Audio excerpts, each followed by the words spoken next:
bases esenciales de la ecografía multisistémica pediátrica.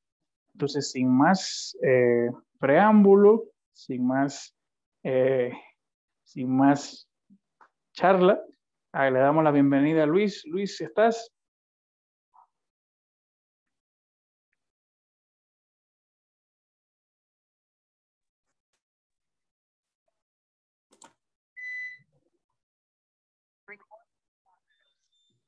Hola, hola, muy buenos días. Buenos días, Luis, ¿cómo estás? Hola, hola. Qué gusto saludarles. Muchísimas gracias a todos por estar aquí, muchísimas gracias a todos por la invitación y entonces, sin más, voy a buscar compartir.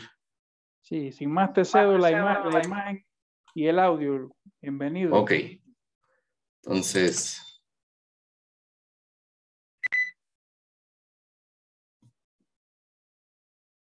Ok, ¿logran ver mi pantalla ahí?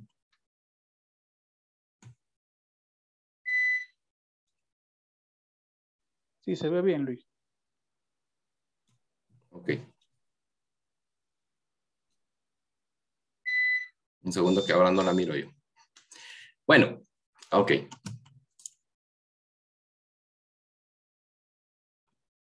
Ok, entonces, buenos días a todos. Qué gusto realmente estar todos con ustedes y pues como ya lo mencionaban, realmente los accesos vasculares es una parte importantísimo de lo que nosotros podemos seguir mejorando cada vez la forma. Eso es algo determinante en el tratamiento de los pacientes de emergencia, los pacientes de cuidado crítico, en todos los pacientes en general, en la forma en los que necesitan. El punto al final es cómo.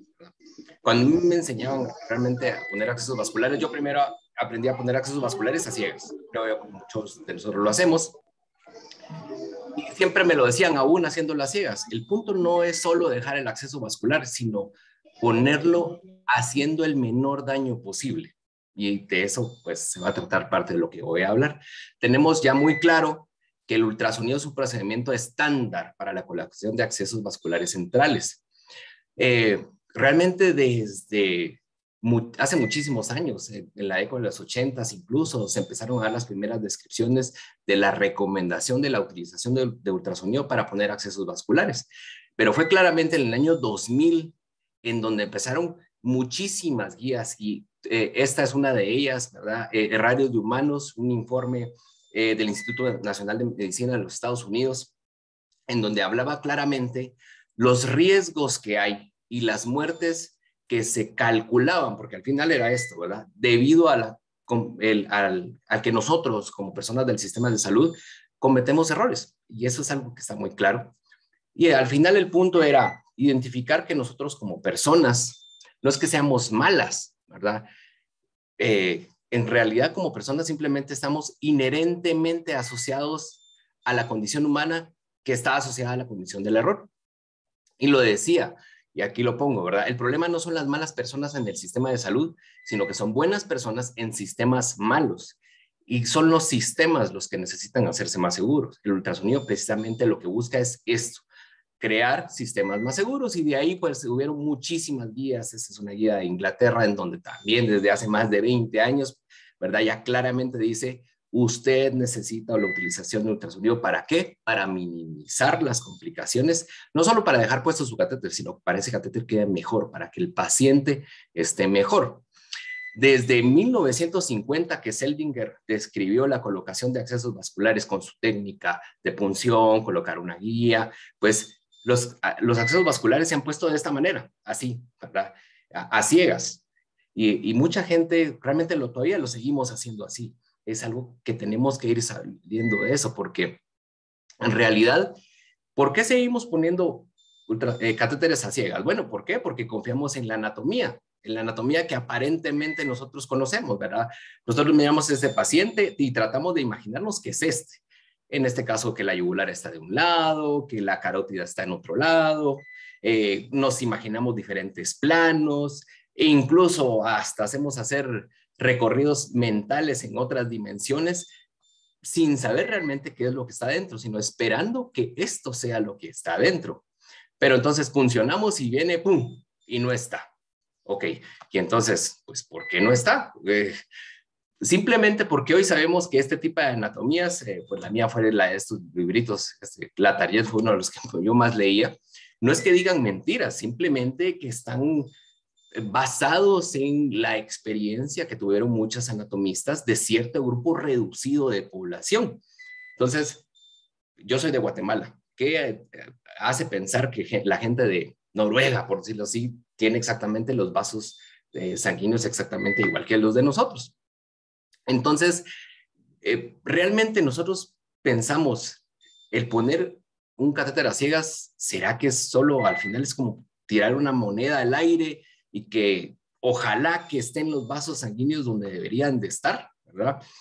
Este es un estudio que se hizo en los 90, en donde habían descripciones de dónde estaban los vasos sanguíneos, y a mí realmente esto me encanta porque cuando yo, fíjense, en 1990 ya describían esto, y lo trato de explicar gráficamente, fíjense, pues, a todos los pacientes se les hacía una valoración de dónde estaba su yugular con su carótida, ¿verdad? Este primer recuadro azul, ¿verdad? Hablaba que 50% encontraba la yugular donde normalmente todos creíamos, ¿verdad? Que este es el área lateral, esta es donde está la carótida, que es la roja, pues es el área medial.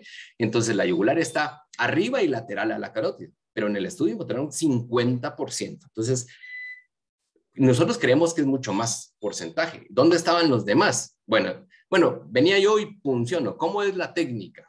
Pues yo toco además de que refiero mis estructuras externas anatómicas, yo punciono el pulso carotidio y me dicen, lateral al pulso carotidio superficial debería estar ahí a la yugular. Entonces yo punciono ahí, ¡plum!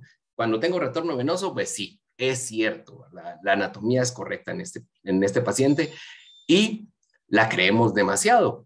En este estudio, en este otro recuadro verde, ¿qué hacían? Lo mismo. Observábamos la anatomía que no era la misma. Miramos que la yugular aquí está más profundo. Entonces, ¿qué pasaba? La gente, si lo haces a ciegas, tocas la carótida, puncionas. ¿Y qué pasa? Uy, no hay retorno venoso. Y entonces, ¿qué haces? ¿Qué haces aquí? ¿Funciona más? Ok, entonces metemos la aguja y ¡pum! Pues ahí está el retorno venoso y no hay ningún problema aparentemente, ¿verdad?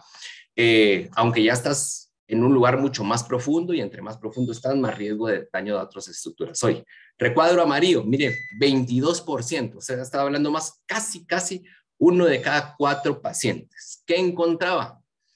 El estudio encontró que estaba la carótida y en el mismo plano estaba la yugular encima, prácticamente encima. Si lo haces a ciegas, ¿qué vas a hacer? Tocas la carótida, lateral a la carótida, funcionas. Y, sorpresa, no hay retorno venoso. ¿Qué hacemos? Mete más la aguja. No hay retorno venoso. ¿Qué hacemos? Mete más la aguja. Y entonces, esto es lo que va a pasar. Esto es lo que va a pasar. No vas a ver retorno venoso y puedes empezar a lesionar estructuras que hay mucho más profundas porque no estás viendo. Fíjense que en este caso, si a ciegas la persona logra obtener un catéter yugular, normalmente, o sea que tenemos que pensar que funcionó sobre la carótida. Entonces es como, o sea, si uno lo miraría y es como le hiciste para hacer eso, lo hiciste con una técnica incorrecta dentro de las técnicas ciegas. ¿Cómo se te va a ocurrir que vas a funcionar encima de la carótida? Pero si no lo estás viendo, pues no pasa nada, porque al final dejaste puesto el catéter y tu radiografía quedó central y nunca te diste cuenta, probablemente, que había el riesgo que estabas corriendo. 4% de los pacientes, casi 5% de los pacientes, miran, la yugular está más superficial que la carótida, pero está interna. O sea, tú tocas el pulso de la carótida y medialmente al paciente está la yugular. ¿Qué pasaría en este caso y en este otro caso? Fíjense, que en las dos está la yugular medial a la carótida, a la arteria, solo que uno está más superficial y el otro está en el mismo plano de profundidad. ¿Qué normalmente haríamos? Tocamos el pulso carotidio y lateral, por supuesto, a la carótida puncionamos. ¿Qué va a pasar? Pues aquí ahí no va a estar el vaso sanguíneo, vamos a meter más la aguja y no vamos a obtener. Imagínense qué locura que alguien a ciegas lograra poner un catéter yugular acá. ¿Qué dice? Que está funcionando medial a la carótida. O sea, eso es una locura realmente, porque ni estás viendo y dice uno, bueno, pues, ¿cómo vas a creer? Prácticamente ya te estás funcionando la vía aérea.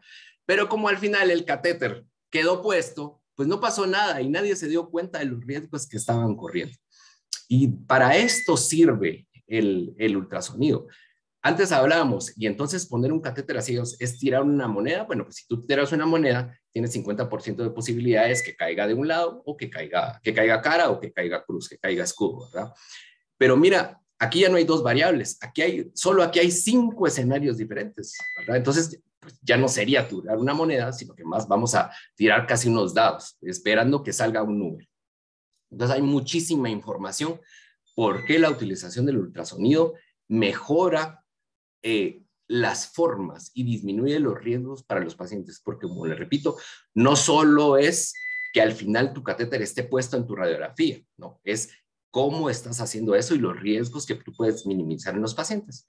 Como esta es una charla donde hablamos de bases, entonces sabemos que pues normalmente vamos a utilizar un transductor plano, puede ser un transductor de 3 o 4 centímetros, como el que está en la foto grande, un transductor más pequeño, que estos son hermosos, que pueden ser hasta menores de 1 centímetro, especialmente para los niños, nos encantan trabajar con eso, pero no todos tenemos este tipo de transductor y hay otros tipos de transductores pequeños para hacer una valoración vascular.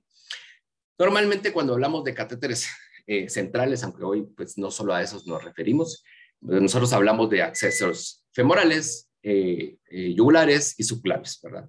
Por facilidad, normalmente cuando nosotros ponemos a empezar a utilizar ultrasonido para accesos vasculares, empezamos con la vía yugular, después nos vamos por la vía femoral y terminamos con la vía subclavia en base a la experiencia y las capacidades del equipo para colocar catéteres. Entonces, vamos a hablar en este caso del yugular, que nos ponemos en la parte del cuello, hacemos una valoración en el recorrido de la yugular, y cómo se ve, pues, se vería en un eje transverso o un eje corto, la yugular con la carótida. Entonces sabemos que cuando yo puedo ver el vaso en su forma longitudinal, voy a poner el transductor en esta referencia al vaso, y cuando voy a poner el vaso en un corte transverso, lo pongo así. Esto lo explicamos así, ¿verdad? Si tú quieres ver el corte a lo largo, como que estás cortando salchichas de en esta manera, como para hot dog, o si estás cortando el salchichón como en rodajas, como si fuera para pizza. Esto sería un eje corto, un eje transversal, ¿verdad? Y esto sería un plano largo, un eje longitudinal. Y visto sonográficamente lo miramos así. Este es el eje corto, o sea, otra vez, cuando estás cortando la salchicha para las rodajas que le vas a echar a la pizza, y este es el eje largo, cuando estás cortando las salchichas a lo largo porque se los vas a poner al hot dog. Esta es la visión sonográfica. Además de ver la visión, también nos sirve para ver qué pasa en nuestro paciente con cierto tipo de características dinámicas, ¿verdad? Estas son imágenes en donde solo con ver, es el mismo paciente, pero como podemos observar en la imagen A, si se dan cuenta, están los vasos sanguíneos, arteria, vena, y solo con rotar la cabeza ligeramente hacia el lado contralateral, cómo la posición de la vena cambia en su relación, en su posición con la arteria. Entonces, no es lo mismo que tú vayas a hacer una punción sin mover la cabeza que girando la cabeza. Y solo eso ya cambia las condiciones del paciente. Entonces, fíjate, pues, ya no solo va a cambiar la posición anatómica del paciente en base a las características especiales del paciente, sino que con su movilidad. ¿Esto qué significa? Una variable más a considerar, que si intentamos poner un catéter a ciegas, no la vamos a ver. Ok, miramos la cercanía, este es un corte transversal en donde miramos la vena yugular y la carótica, que prácticamente están pegadas. Cuando la gente empieza a ver esto en ultrasonografía, nos dice, wow, yo no me imaginé que las cosas estuvieran tan cerca, que estuvieran tan pegadas, y ahora me da miedo poner catéteres. Y a veces es gente que tiene años de poner catéteres y le dice, bueno, sí, lo que pasa es que simplemente tú no mirabas, ¿no? Y por eso es que no entendías esta relación.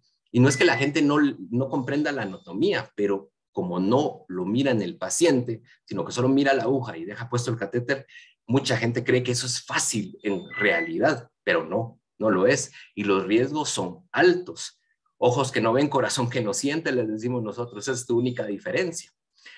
Entonces, cuando miras la relación que puede tener la arteria con la vena, también te puede permitir incluso dirigir la aguja de una manera diferente. Normalmente, probablemente funcionarías así, metiendo la aguja en una dirección directamente hacia la yugular, esperando que la carótida esté plenamente interna a la yugular, ¿verdad? Pero hay veces en los cuales, como se miran en los otros ejemplos, la carótida se va haciendo más medial o la yugular más lateral, perdón, o la yugular más medial, entonces pueden quedar como está en la última imagen, casi en el mismo plano. Si esta, la última, la imagen 4, tú la puncionas directamente hacia abajo, el riesgo de puncionar la carótida, si te pasas, porque están pegadas, como ya dijimos, si te pasas un poco, es altísimo y entonces ahora tú ya vas a causar una lesión arterial que dices, bueno, es que es algo que puede pasar. Claro que puede pasar porque no sabes dónde está. En cambio, si tú miras esto sonográficamente, tú diriges la aguja de manera diferente en el plano de acceso y minimizas esos riesgos.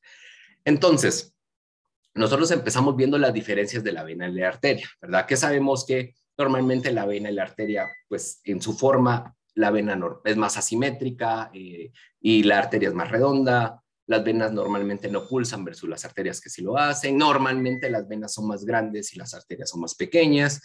Las venas son más superficiales y las arterias más profundas. Normalmente las venas son más laterales que la arteria, especialmente cuando estamos hablando de el aspecto carotidio. Normalmente las venas son compresibles y las arterias son mucho menos compresibles por la presión que está adentro. Si tú le pides un Valsalva a un paciente aumentando su presión intratorácica, la vena se distiende y con la arteria no hay mayores cambios importantes. Y si tienes un ultrasonido que te permite hacer Doppler, puedes ver diferencias en los colores, si tienes el color, y si puedes hacer una onda en Power, también puedes ver una onda diferente en el pulso arterial por la velocidad de la sangre versus pues, las características de la vena. Entonces, vamos a empezar a ver. Entonces, en este esquema, esto es lo que nosotros enseñamos a las personas. Bueno, tú tienes que pensar sencillo, primero en esquemas, porque todas las imágenes no son exactamente iguales. Entonces, solo con este esquema, nosotros decimos, este es un esquema en donde esta sería la redondita, es un vaso sanguíneo, y la que es un poquito más elipsoide es otro vaso sanguíneo. Con estas características tú dices, bueno, yo ya empiezo a pensar cuál puede ser vena y cuál puede ser arteria. Esta es más redonda y esta es menos redonda. Esta es más superficial, la otra es más profunda. Desde ahí tú ya miras dos datos, que solo con eso tienes alto chance de poder ver las diferencias, pero podemos ver otras características diferentes. Entonces, y aquí empezamos a poner un poquito más lo que nosotros miramos en el modo de ultrasonografía, y lo mismo, ¿verdad? Una es más superficial, otra es más profunda, otra es más elipsoide y una es más redonda. Aquí fácilmente puedes ver toda la profundidad. Digamos, estas líneas a nosotros en este esquema nos dicen a cuántos centímetros estamos. Como yo miro niños chiquitos y la mayoría de los pacientes que les ponemos catéter son lactantes. Entonces, mira, aquí está, este es en 1 centímetro de profundidad, 2 centímetros de profundidad, 3 centímetros de profundidad. Incluso esto ya me dice, a nosotros como equipo, esta vena está a 1 centímetro de profundidad. La pared anterior prácticamente está a 1 centímetro de profundidad. Y así que, ¿de qué tamaño es tu aguja? Esa es la pregunta. ¿De qué tamaño es tu aguja? Si solo es 1 centímetro de profundidad, entonces no deberías de meterla muchísimo más, ¿verdad? Ok, sigamos entonces adelante. Ahora comprime la vena, ¿ok? Y cuando comprimes el área, lo que vas a comprimir es la vena. ¿Cuál se está comprimiendo? Fácilmente suma a los datos que tú ya tenías, ¿verdad? Hagamos otra maniobra. Dile al paciente que haga un Valsalva y pasa esto, ¿verdad? Cuando incrementamos la presión intratorácica, la vena tiende a incrementar su tamaño. Otro dato que suma cuál es arteria y cuál es vena. Bueno, aquí miramos cuál está pulsando. Normalmente, la arteria es la que se va a ver pulsando claramente, en cambio la vena pues no lo va a hacer. ¿Qué otro dato? Bueno, aquí empezamos a ver, porque otra cosa que también miramos es, normalmente la gente a ciegas pone muchos catéteres en base a algunas características externas del paciente y en base a, yo normalmente pongo catéteres yugulares derechos, te dice mucha gente, porque es lo que más fácil se me hace, es donde más destreza tengo, ¿ok? Bueno, pues entonces ahora, sumado a tu destreza, sonográficamente puedes hacer una valoración bilateral in situ del cómo está el anterior de la yugular, más o menos a 1 centímetro de profundidad, y el otro está como a 18 milímetros, casi a 2 centímetros. Bueno, entonces ahí te dice, una está más profunda que la otra.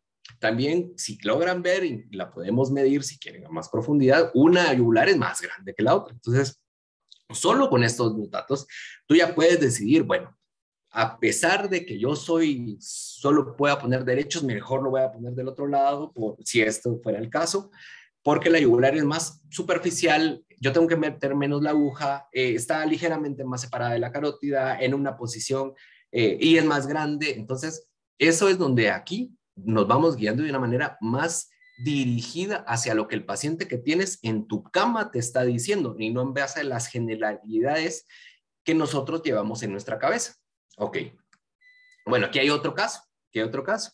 Entonces, es el mismo paciente. Tú no sabes cómo es por dentro. Tú no sabes cómo es por dentro y ahora haces esta evaluación y entonces dices, ¿cuál de los dos tú pusieras? Tú pusieras aquí, yo puse derecho e izquierdo porque estamos en la cabeza del paciente. ¿Cuál tú funcionarías? ¿No? Pues yo creo que estaremos de acuerdo en que todos funcionaríamos en caso del izquierdo porque el derecho de primera línea, porque el derecho está mucho más profundo, tienes que atravesar más el plano de la arteria.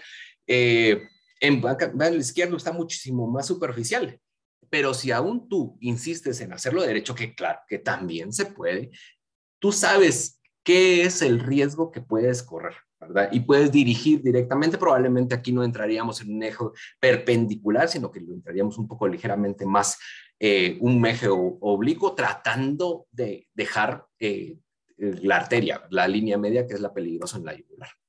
Ok, otro ejemplo. Miren, aquí es parte de lo que yo les exponía en las características anatómicas. Hoy ya no deberíamos de hablar de raras o no, simplemente las existentes, los patrones de relación yugular-carótida. Entonces, miras el izquierdo y miras el derecho. En el izquierdo, la yugular es lateral y la carótida es medial. En cambio, en el derecho, date cuenta, la yugular está medial a la carótida. Si en el derecho, porque yo soy muy bueno funcionando derecho a ciegas, nunca voy a yo encontrar el catéter. Y hay gente que funciona y, ay, no está, no, espérate, por aquí tiene que estar. Volvamos a funcionar, no, es que ya casi, pum. Y de repente te empiezas a aprender más profundo y más medial, y ¡pah! Y de repente funcionas carótida. Y si tú no lo miras, nunca vas a saber qué pasó ahí. Pero si tú lo miras, esto, por supuesto, esto ni loco lo empezarías a funcionar derecho porque sabes que cerca de la yugular en este caso está la vía aérea, ¿no? Entonces mejor te vas al lado izquierdo y entonces le vas a evitar todas las punciones que le hubieras hecho a este paciente del lado derecho, que quién sabe cuántas hubieran hecho, y no digamos si el paciente está en choque, en desesperación, no sé qué características tiene, ¿verdad? Pero ese es el punto, que aquí la persona que está funcionando del lado derecho lo hace a ciegas, no lo va a encontrar. Y no porque sea mala la persona, no porque no esté entrenada bien para hacer ese procedimiento a ciegas, sino porque simplemente el paciente está pidiendo carácter, está teniendo y dice, mírame, yo soy diferente, no soy malo ni bueno, ni soy raro, soy diferente. ¿Ok? Ok, a ver este ejemplo de aquí. Ok, entonces hacemos la valoración, el izquierdo y la derecha, ¿verdad?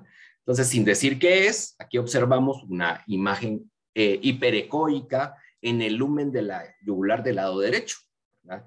No vamos a entrar mucho a detalle, qué podría ser, pero entonces si tú piensas, yo creo que ahí puede tener una masa o puede tener un trombo, esa ni la vas a querer funcionar y caemos a lo mismo. Yo hablo mucho de las del lado derecho porque el lado derecho es donde muchísimos de nosotros empezamos a funcionar y nos volvemos más diestros cuando lo hacemos a ciegas. Y después, derecho. Nuestros pacientes vienen mucho más funcionados derechos, los crónicos especialmente, que cuando están del lado izquierdo. Entonces, esto, si no lo miras, ¿cómo lo vas a evitar? Y si eso es un trombo, lo funcionas, lo empujas y hasta una tromboembolia pulmonar puede hacer al paciente. Y tú puedes decir, yo funcioné bien, pero no, ¿verdad? Porque eso ya hoy sabemos que simplemente está fuera de estándares de seguridad, porque al final de eso es lo que estamos hablando. Haces una valoración de este nuevo paciente y mira qué encuentras. Miren ustedes qué encuentran en estos esquemas. Bueno, aquí todo parece pulsar. ¿Será que tiene ¿Será que no tiene yugulares el paciente y que tiene más arterias? Bueno, pues en este caso el paciente sí tiene yugular, pero las yugulares son chiquitas de los dos lados. Están tan pegadas a las arterias que cuando pulsa la arteria, mueve la vena yugular y se mueve también la vena yugular. Esto lo miramos mucho en pacientes crónicos, en pacientes que han sido puncionados antes, y entonces esas venas se ponen más duras, se ponen más chiquitas porque han ido haciendo fibrosis, espasmos y han tenido también reacciones inflamatorias internas. Entonces, de este lado, ¿de qué lado funcionarían? A ver, piensen, derecho o izquierdo. Pues la verdad es que yo lo que haría aquí es que yo no puncionaría yugular. Esto es lo que a mí me diría, no, mira, ¿sabes qué? Véate a otro lado, ¿verdad? Porque estas dos áreas no son las ideales. No es que no se puedan, claro que sí se puede, ¿verdad? Y estas situaciones son las que idealmente, bueno, todas, pero no digamos estas, nos ayudan más todavía el ultrasonido, porque haces dirigida la punción directamente a la vena. Pero entiendes que vas a funcionar. Fíjense que si esto es 1 centímetro en niños, estos son vasos más o menos de 4, 3 milímetros. Bueno, ok, seguimos adelante entonces.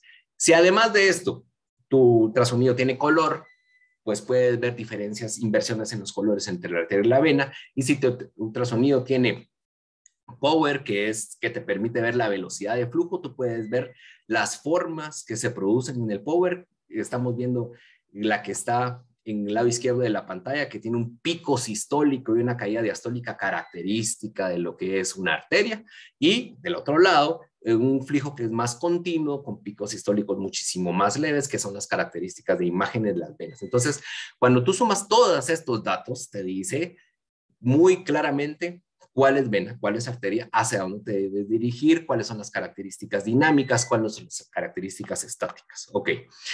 Todo esto, la primera línea yo lo hice en cortes, como ya habíamos hablado, de salchicha para pizza, ¿verdad? Cortes axiales, cortes transversos, cortos en eje corto, como lo quieras llamar, ¿verdad?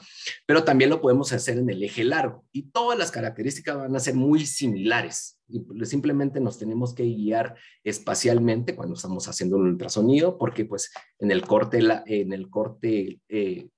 eje largo, ¿verdad? Nosotros vamos a ver el vaso sanguíneo a lo largo, cómo cortar una salchicha, como ya le habíamos dicho, pero las características van a ser muy similares.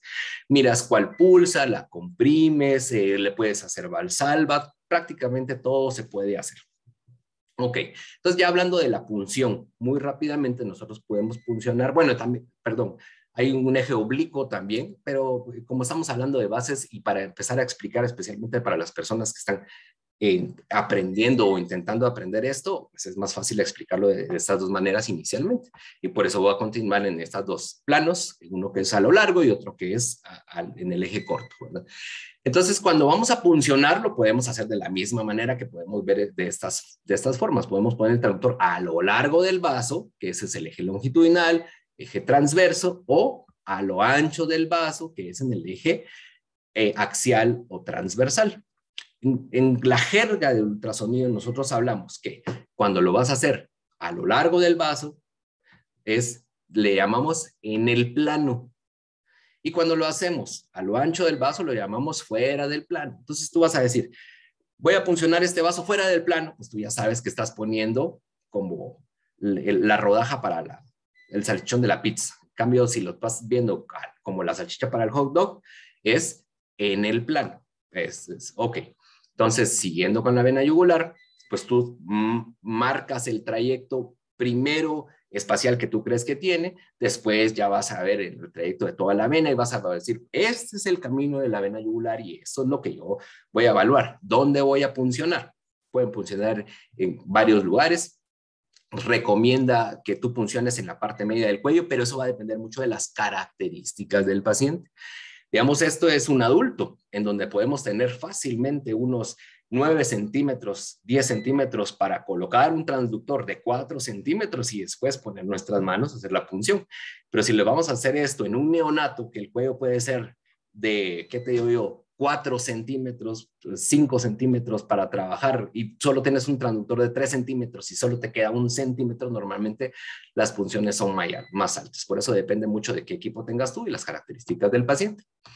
Entonces, vamos a hacer podemos hacer imágenes estáticas o dinámicas. Las imágenes estáticas, otra vez, podemos hacerlo en corte a lo largo, ahora vamos a hablar en el plano, o en corte a lo ancho, que es fuera del plano, y las imágenes que vamos a observar son estas, ¿verdad?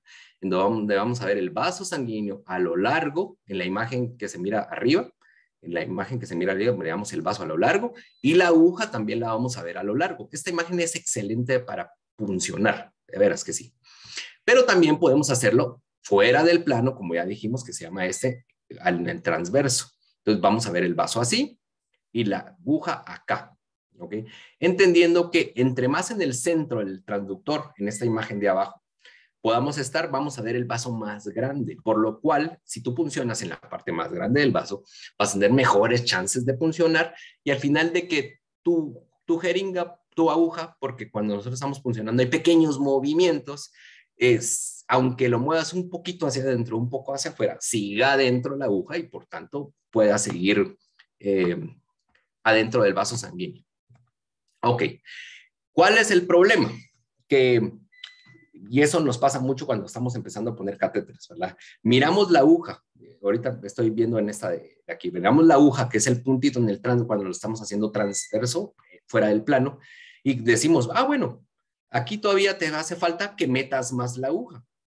Pero el problema es entender que la huellita del transductor, o sea, el pedacito que me mira el transductor, esto lo estamos haciendo fuera del plano otra vez, recuérdense, fuera del plano, puede ser que la aguja en su cuerpo sea lo que tú estés viendo porque sonográficamente no hay diferencia entre la punta de la aguja y el cuerpo de la aguja. Me quiero explicar.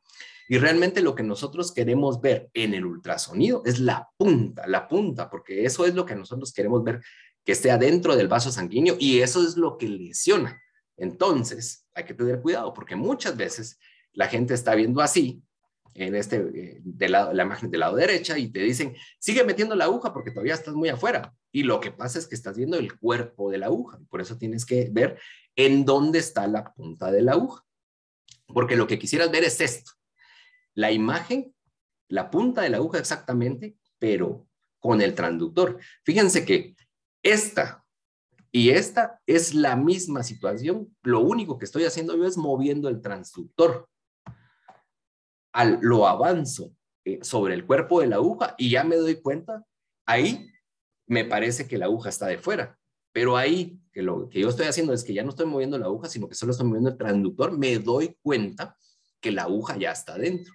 Pero ir así ya es ir atrás, ¿verdad? Porque lo que no tienes que hacer es perder dónde está la punta, porque ya dijimos que eso es lo que lesiona el mismo vaso que quieres funcionar, eso es lo que lesiona las arterias y eso es lo que puede lesionar las estructuras que estén adyacentes, ¿ok?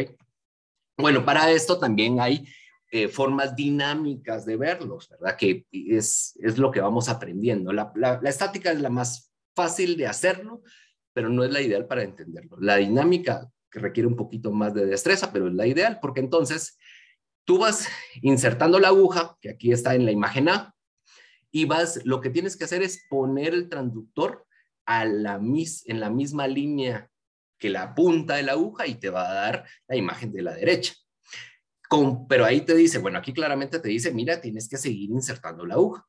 Tú sigues avanzando la aguja, pero entonces avanzas el transductor. Eso es lo importante.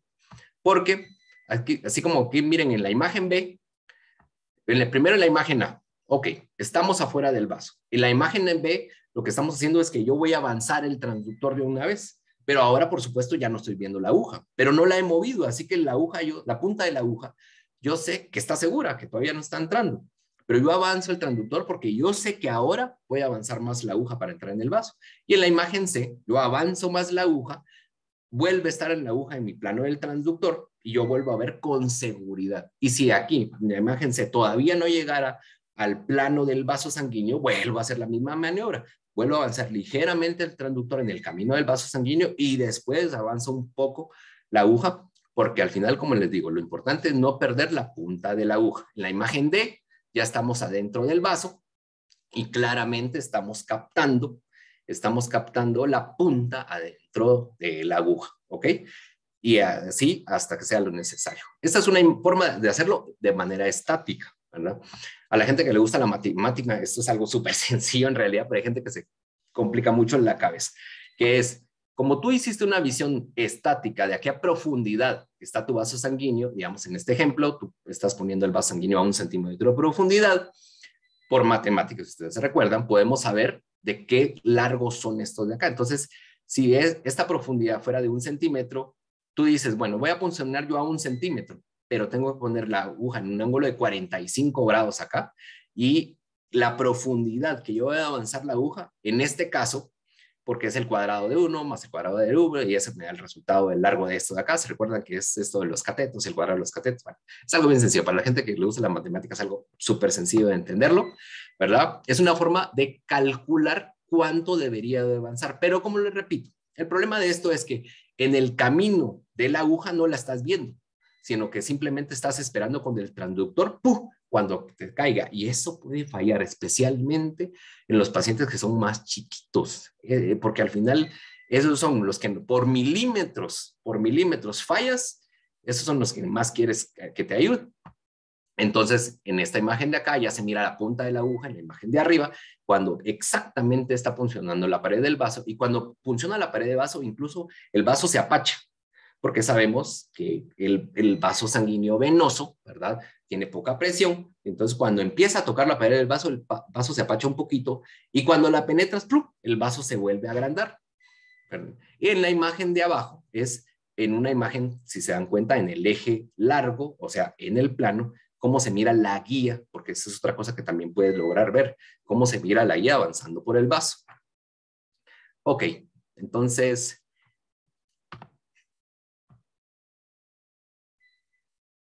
¿ok? Esto es una imagen en simulación de un proceso de punción. Ya saben ahorita que estamos fuera del plano, o sea, en el eje transversal, ¿verdad? Nos vamos a poner, si se dan cuenta, aquí es una imagen. Aquí empezamos a ver la aguja, ¿verdad? Y es lo que les digo. Si lo hiciéramos dinámico, como sabemos que tenemos que seguir penetrando, tenemos que hacer, empujar, avanzar ligeramente el transductor en el camino del vaso sanguíneo, ¿verdad? Y vamos avanzando la aguja. Movemos el transductor y vamos avanzando la aguja, porque si no, se pierde. Y si perdemos la aguja, eso sí ya es un problema, ¿verdad? Aquí la imagen, seguimos moviendo el transductor.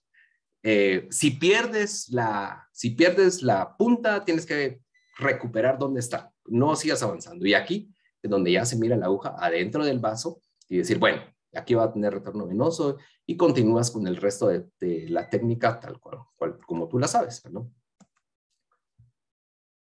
Y esta sería una imagen en el plano, con el plano longitudinal del vaso sanguíneo yugular. Realmente, esta técnica es muchísimo más fácil porque en este caso podemos ver a lo largo el vaso. No hay que mover tanto el transductor. Lo importante es poner el transductor en el plano donde tú mires el vaso más grueso, más grande, porque tú sabes que estás en la parte más de en medio del vaso y hay más posibilidades de que tu punción sea adecuada, que menos falles. El problema con esta situación, cuando estamos hablando de accesos yugulares en pediatría especialmente, es que muchas veces el cuello del niño no nos permite poner el transductor. Yo trabajo con transductores de 35 milímetros, 3 milímetros y medio, o 3 centímetros y medio o 4 centímetros. Cuando me toca poner un catéter en un paciente de 1.7 kilos, por decirte algo así, cuando tú le pones el transductor en el eje largo, pues se mira re bien el vaso, pero ya no tienes espacio para trabajar con tu aguja. Entonces, esa es la razón principal por la cual no podemos ponerle a todos los pacientes en esta situación.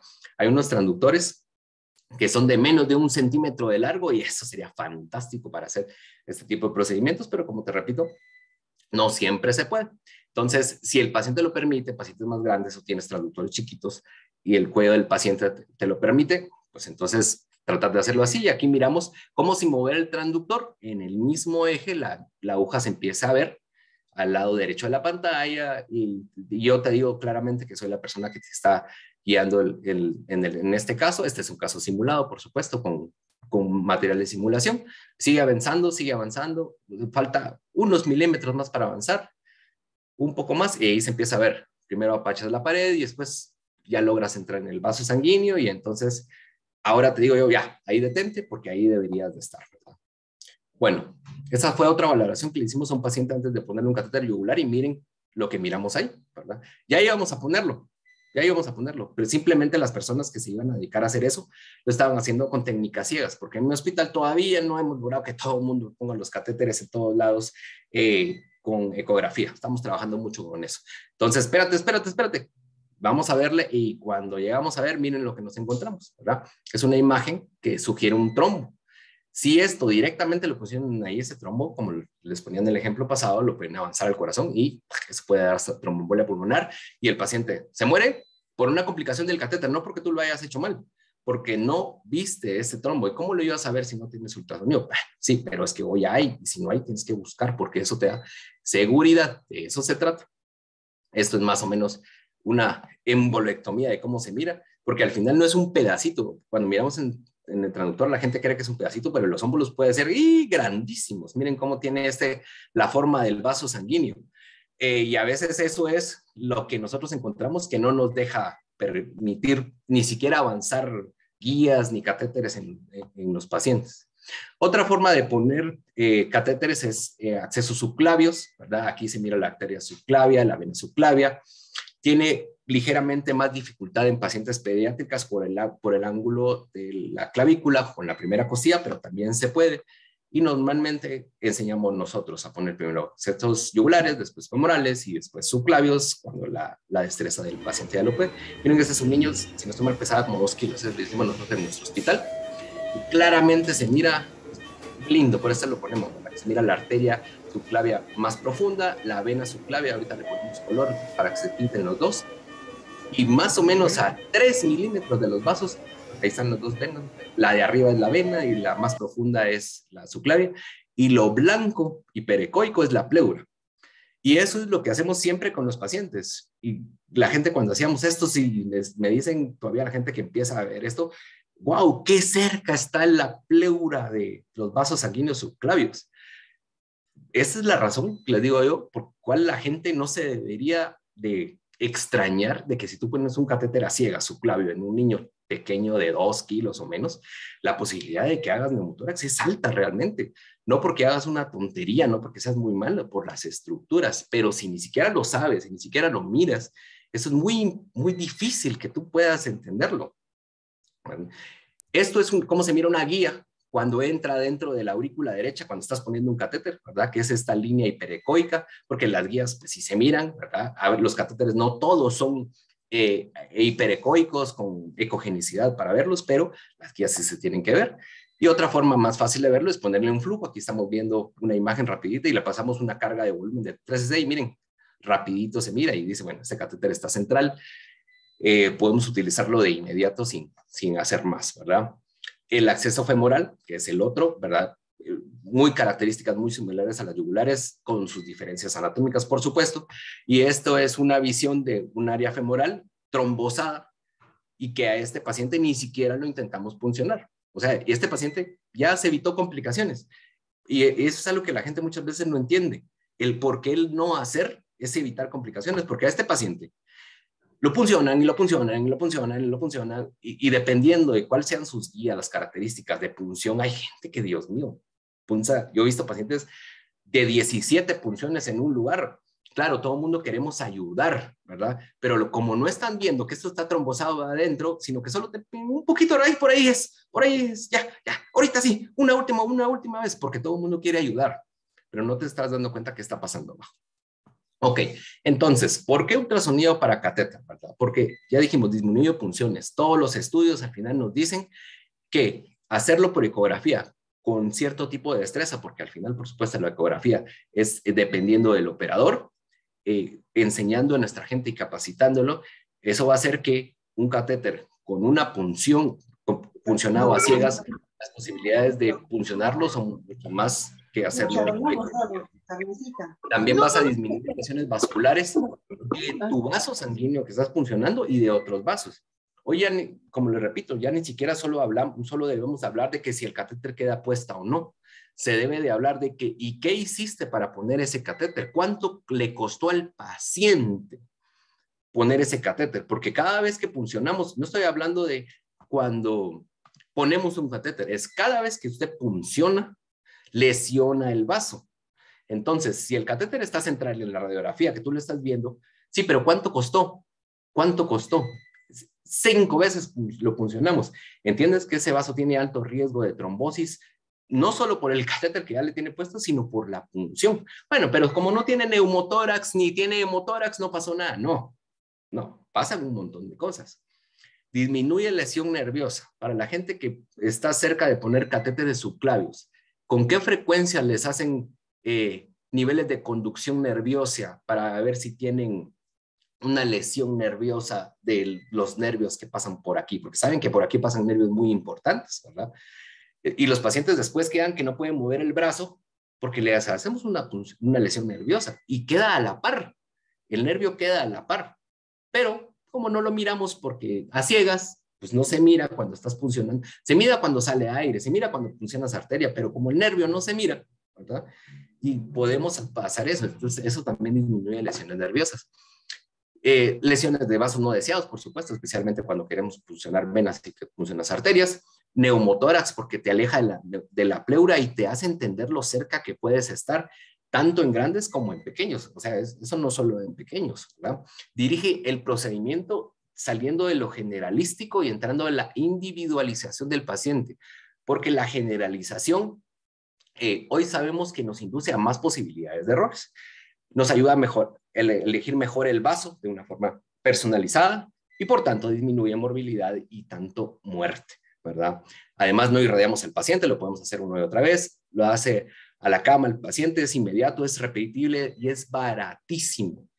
La gente me dice, no, pero si las máquinas de ultrasonido son caras. Viera que cuando usted empieza a analizar cuánto jugo le puede sacar a usted a esa máquina de ultrasonido, cuántas valoraciones puede hacer con haciendo una inversión, una máquina de ultrasonido te puede durar bien cuidada años, y a lo largo de todos esos años hacer ecografías, no solo para catéter, sino para muchas otras cosas más, y entonces al final cada estudio te viene saliendo baratísimo. Lo difícil a veces es entrenar la gente, y eso es lo que tenemos que seguir trabajando, en entrenar a las personas. Okay. Esto es una función que estamos haciendo nosotros el servicio, y se dan cuenta, realmente es un montón de gente la que parece estar. Entonces hay mucha gente que, especialmente la gente que pone catéteres a ciegas. No, pero es que mira, cada vez que ponemos catéteres es hacer misa. No es más rápido, me dice, me tardo mucho. Y yo les digo, lo que pasa es que tú estás comparando ese catéter, que es el estándar para ponerlo con guiado, que sí, por supuesto, tienes que traer la máquina, tienes que traer esto, tienes que traer el otro, lo estás comparando con ese catéter que tú te estás recordando que lo pusiste a ciegas con una punción. Pero ¿cuántos catéteres tú has puesto de aquellos que no te salen y que no los encuentran y que empiezas a tener y que funcionas una vez? Contra esos es que lo deberías de comparar. Porque muchos de esos catéteres ni siquiera funcionarías ahí si le hubieras hecho la valoración ecográfica. De eso se trata, no de hacerlo más rápido, sino de hacerlo mejor para el paciente, aunque en realidad al final lo venimos haciendo más rápido porque esto es mucho, probablemente es más tiempo para la preparación, pero lo importante es cuánto tiempo tú estás sometiendo al riesgo del paciente. Entendiendo que no solo es este paciente, este es un paciente crónico, que miren cómo tiene las lesiones en las áreas subclavias y en las áreas yugulares, y así están de los dos lados. Entonces, si tú miraras a este paciente, vas a decir, uy, eso, ¿cómo ha de estar por dentro? Pero así es como deberíamos de pronunciar siempre, porque nunca sabemos cómo están por dentro los pacientes. Y entonces, cuando tú miras a este paciente, tú sabes que no solo es tu destreza, pero es que realmente siempre es así. Primero hablamos, fíjense, de tirar una moneda. No es tirar una moneda, es peor que eso, es tirar un dado. Y cuando miras a un niño así, pero realmente son todos, es tirar este montón de dados. Fíjense, aquí son 9 dados y esperar que te salga este número que está ahí. ¿Qué posibilidades hay que te salga exactamente así? ¿Qué significa eso? Las individualidades del paciente, las individualidades del procedimiento, y las individualidades de la persona que está poniéndolo. Ahí está esta frase, ya que estoy terminando esta frase, para mí es importante porque dice Cyril Chandler, la medicina solía ser simple, inefectiva y relativamente segura, y ahora es compleja, efectiva y potencialmente dañina. Y yo no estoy de acuerdo en la parte en la cual decía solía ser relativamente segura, porque realmente la medicina siempre ha sido potencialmente dañina. Lo que pasa es que hasta ahora lo estamos comprendiendo con certeza, pero realmente siempre ha sido así. Y lo está comprendiendo mucha gente. Fíjense que este caso pasó hace 2 años aquí en Guatemala y fue muy, muy sonado, en el cual un paciente en shock séptico llegó, le trataron de poner un catéter y al final, lamentablemente, pues el paciente hizo una trombosis arterial y le tuvieron que amputar su pierna. El médico pasó por un proceso legal y creo que todavía está en eso, pero estuvo preso. Y claramente, ustedes saben al final cómo es la prensa amarillista, lo tenía muy claro. Miren, se estableció que por la mala colocación del catéter el bebé tuvo una trombosis, ¿verdad?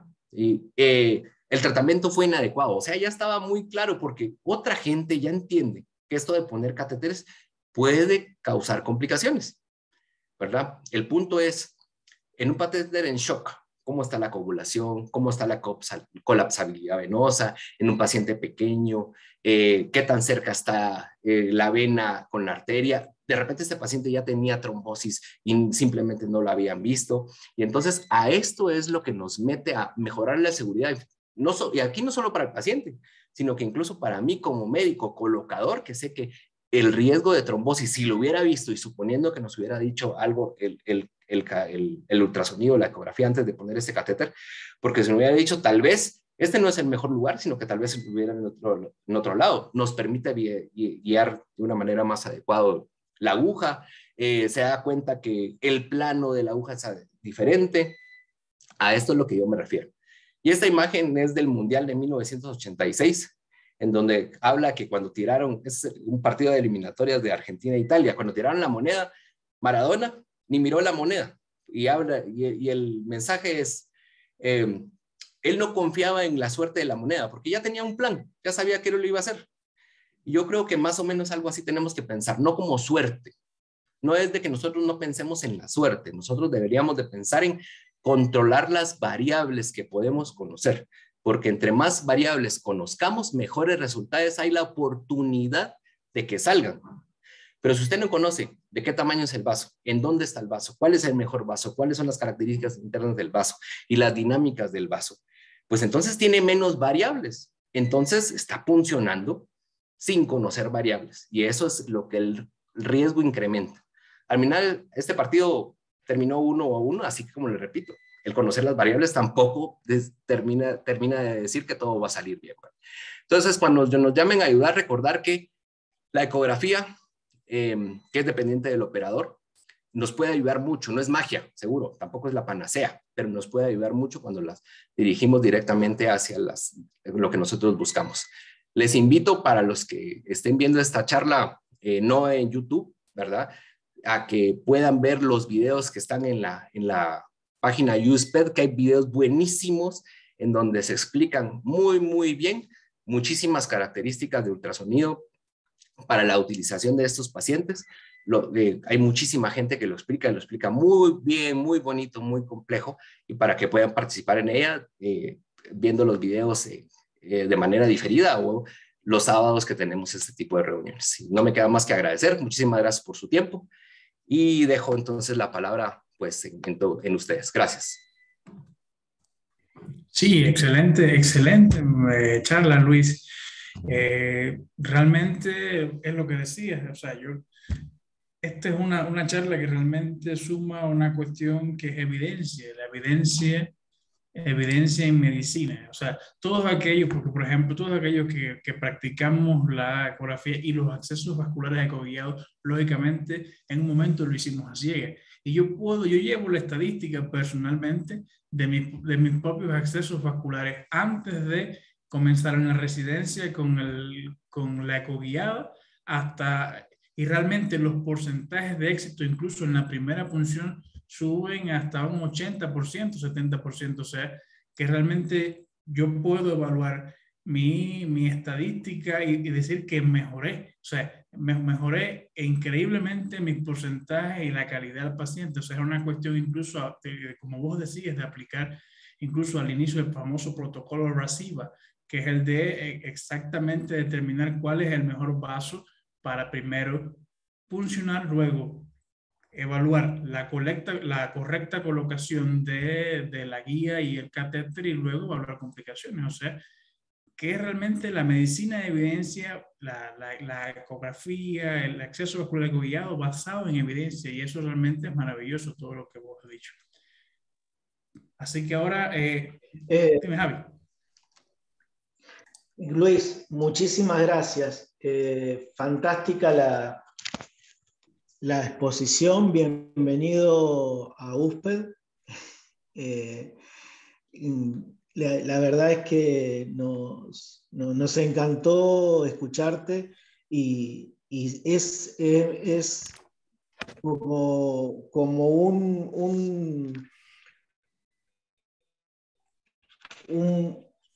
un refuerzo de esto que queremos transmitir todo el tiempo.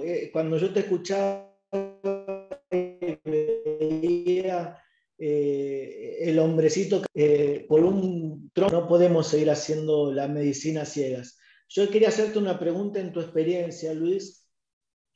¿Cuál es la curva de aprendizaje para diagnosticar trombosis? ¿Es compleja? ¿No es compleja? ¿Cómo te llevas con eso?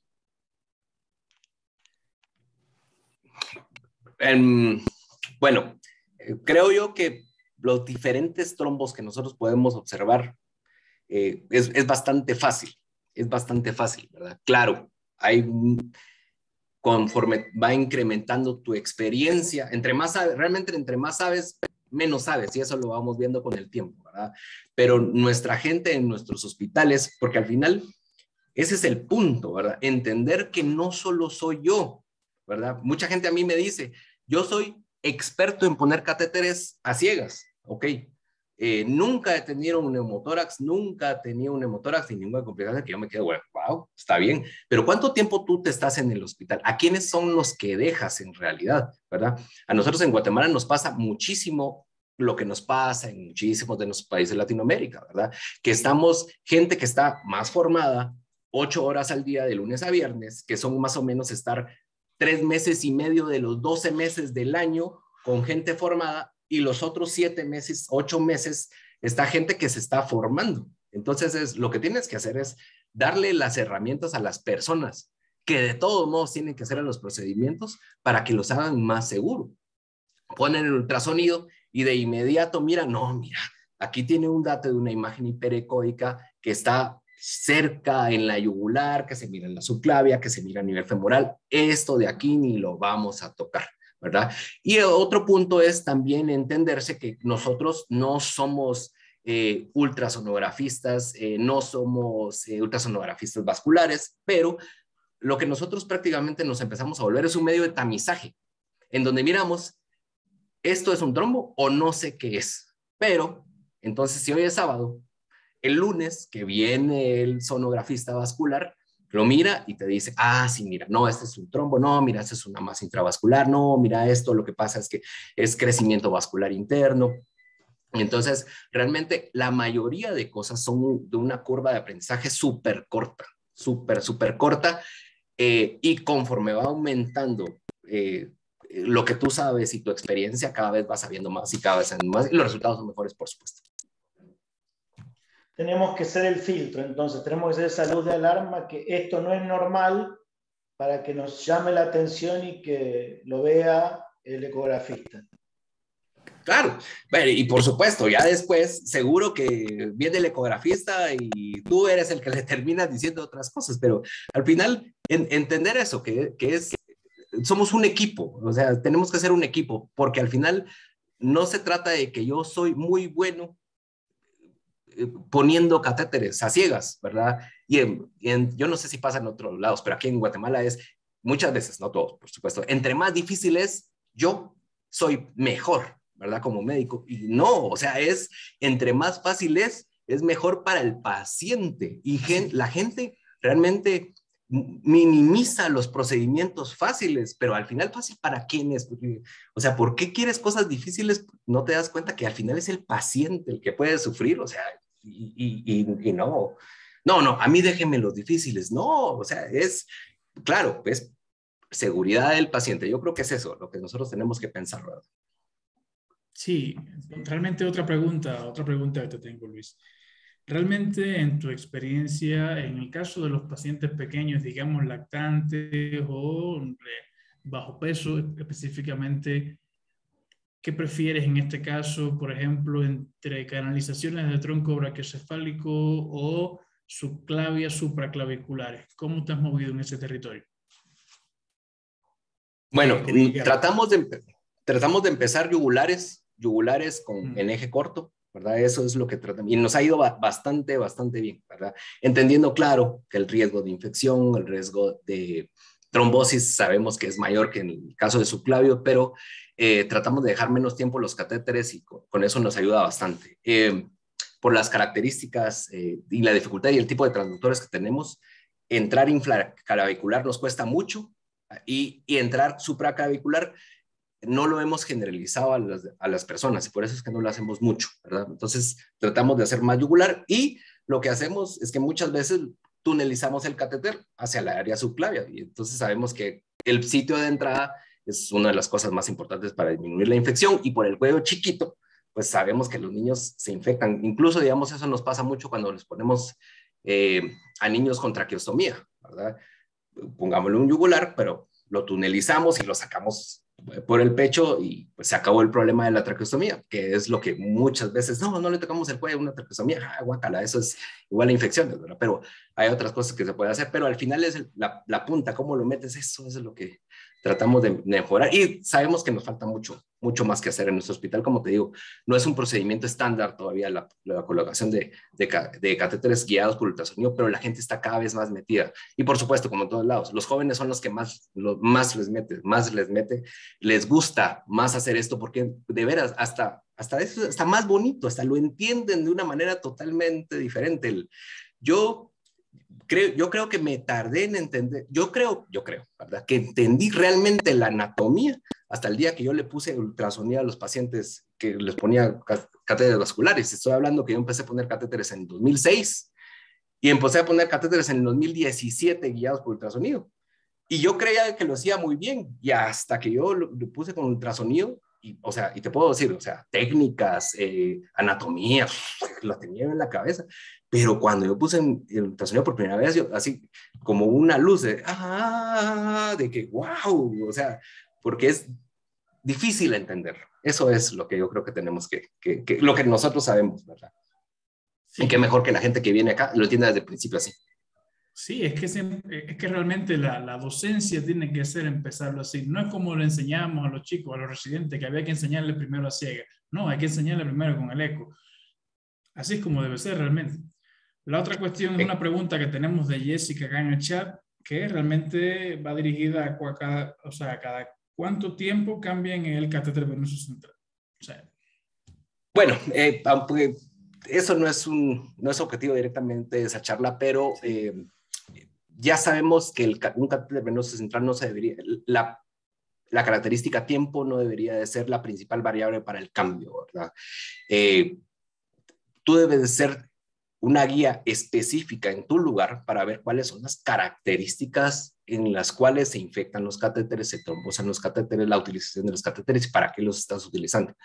Digamos, en Canadá, ¿cómo trataban los catéteres? Era una cosa, Jesús, o sea, fantástico. Y un catéter podría durar allá 2 meses al paciente y no se infectaba, ¿verdad?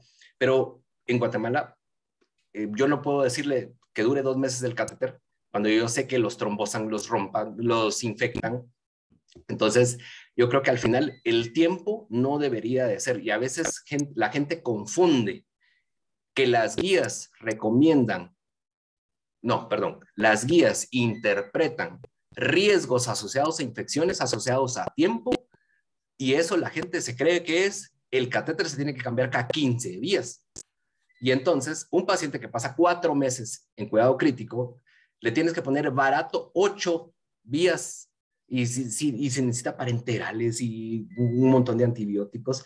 Los pacientes se quedan sin vías. Esa foto que yo les puse es un paciente de nosotros.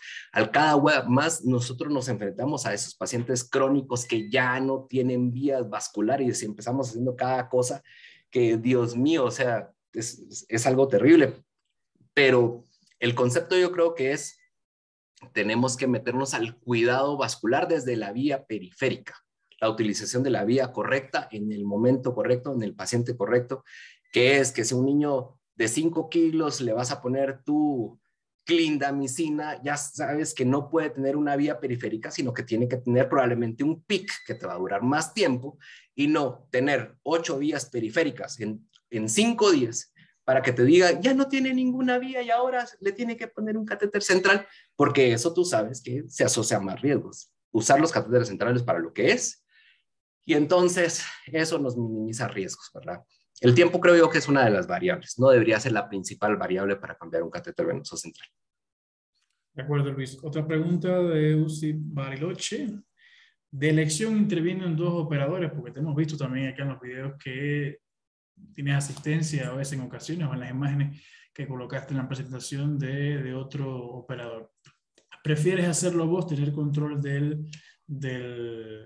sea, del transductor y de la aguja por al mismo tiempo o con otro operador? Tratamos de hacerlo en equipo, tratamos de hacerlo más de un operador, ¿verdad? Pero eso también depende de cuántas personas tengas tú capacitadas para hacerlo. Si no tienes las personas capacitadas, por supuesto, es más difícil. Yo aprendí a poner catéteres ecoguiados en Costa Rica, que fue de primero en adultos. Y en adultos lo hacíamos solos, ¿verdad? En donde tú ponías el catéter, metías la aguja y va para adentro. Por supuesto, el diámetro de una yugular de 9 milímetros en un adulto comparado con el de 3 milímetros en un neonato te hace que las posibilidades de que tú te muevas y pierdas el vaso son muchísimo menores en un adulto que las que son en un niño. Entonces, incluso a veces cuando ponemos catéteres en los chiquitos, hasta tenemos 3 operadores. Uno que te pone el transductor, tú que funcionas y la otra persona está a la par tuya con la guía, solo para meterla, entendiendo que ese proceso de pasar la guía por la aguja sin sacar la punta del vaso sanguíneo, si es un lumen de unos 3 milímetros, es altísimo el chance que te falle. Entonces, creo yo que tienes que llevar las características mejores para minimizar el riesgo de perder el vaso sanguíneo. Eso puede ser con 2 operadores y yo no lo hago normalmente con uno por esto, ¿verdad? No, es que realmente, porque, de acuerdo contigo, porque yo personalmente me gustaba hacerlo, o sea, prefiero tener control de ambos, ¿no? Pero es lo que vos decís, a veces en grandes escenarios, sobre todo cuando ya tienes preparadas varias personas que pueden ayudarte, que es lo importante de la formación, se convierte en todo más fácil. O sea, el objetivo no es convertirse en el chico o el médico que hace, vamos a esperar que venga el doctor para que haga los accesos. Claro. No, vamos a formarlos a todos para que todos puedan hacerlo, porque es un equipo. Completamente de acuerdo. Y el otro punto yo creo que de hacerlo solo un operador, tú estás con el traductor y la aguja. En el momento que sueltas el transductor, porque tienes que soltar el transductor para empezar a meter la aguja, puedes mover el vaso sanguíneo 1 milímetro. Y con 1 milímetro que muevas el vaso, pierdes la punta de la aguja. Y como ya no lo estás viendo, porque ya soltaste el transductor, empiezas a meter la guía y ya no estás donde estás. Entonces, realmente, incluso nosotros lo hacemos así como que, bueno, tengo el vaso, nadie respire en este momento.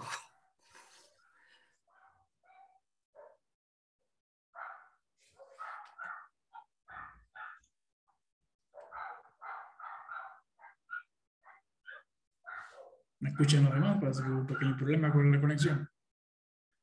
Parece que se le volvió a completar la conexión a Luis. Sí, al menos menos pudo exponerlo todo perfectamente. Yo creo que podemos cerrarle la charla a Alfredo con esta brillante participación. Sí, totalmente de acuerdo, Javi. Ha sido una excelente conferencia, una charla en el día de hoy. La tendremos disponible todo el tiempo acá en el canal de YouTube, donde pueden refrescarla, donde pueden saberla, hacer apuntes, hacer análisis, etcétera, y ahí la tendrán.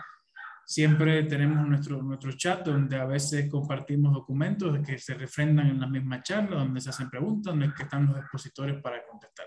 Así que tengan todos un excelente sábado y muchas gracias a todos por estar acá. Una vez más, excelente participación a ambos. En el grupo de USPED también está Luis, así que cualquier pregunta también le dicen a Luis, le preguntan a Luis cualquier duda. Así que muchísimas gracias.